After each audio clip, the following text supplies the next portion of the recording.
Bonjour à tous. Nous allons faire le point sur le malheureux séisme meurtrier qui s'est passé en Turquie et en Syrie. Le bilan n'a jamais régressé et ne régressera pour l'instant pas et ne cesse d'augmenter ces dernières heures et ces derniers jours. Plus de 21 700 personnes ont perdu la vie dans ces violents séismes qui ont secoué lundi dernier le sud de la Turquie et la Syrie. Selon la FAD, organisme de secours turc, 17 134 corps ont été dégagés dans les décombres à ce stade et 3 162 ont été dénombrés en Syrie. Selon les décomptes officiels, ce qui porte au moins à 21 000 le nombre total de personnes qui ont perdu la vie. Alors que l'aide peine à arriver dans certaines zones touchées par les séismes et que la qualité des bâtiments est mise en cause, le régime d'Erdogan apparaît fragilisé en Turquie. Nouvelle info, et c'est plutôt une bonne nouvelle sur toutes ces mauvaises nouvelles et tous ces décès et ces blessés ces dernières heures. Une femme a réussi à être sauvée en Turquie après plus de 100 heures passées sous les décombres. Une femme a été sauvée vendredi en Turquie à Kirchan par une équipe de secouristes allemands après plus de 100 heures sous les décombres d'une habitation ravagée par le séisme qui a fait, je répète, plus de 21 700 décès. L'équipe de secours a mis plus de 50 heures à se frayer un chemin à travers les décombres pour atteindre cette femme. La femme, de 40 ans, prénommée Zeynep, a été immédiatement prise en charge par des médecins et son état est miraculeusement stable.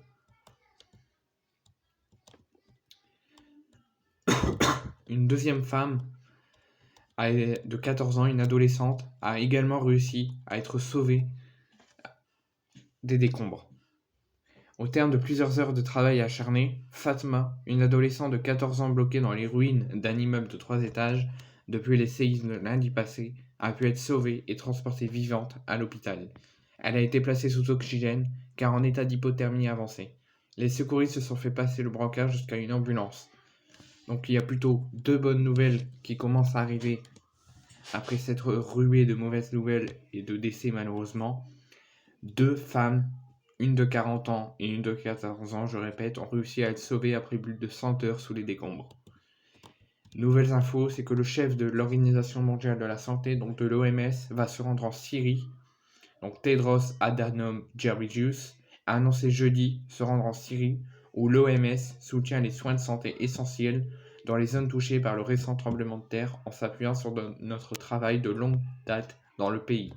Presque au même moment, les Nations Unies ont annoncé que le secrétaire général adjoint aux affaires humanitaires et coordonnateur des secours d'urgence se rendrait ce week-end dans les zones touchées en Turquie et en Syrie.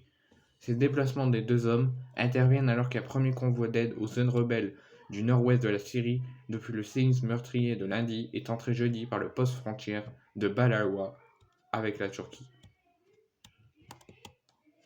Nouvelles infos, ce matin on nous annonce des États-Unis que les États-Unis, donc Washington, annoncent 85 millions de dollars d'aide à la Turquie et à la Syrie.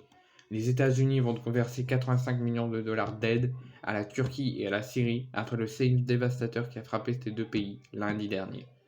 L'USAID a souligné dans un communiqué que le financement serait versé à des partenaires sur le terrain pour fournir l'aide urgente nécessaire à des millions de personnes, notamment en matière de nourriture et de soins de santé. L'aide devrait aussi permettre d'aider à l'approvisionnement en eau potable et empêcher la propagation de maladies.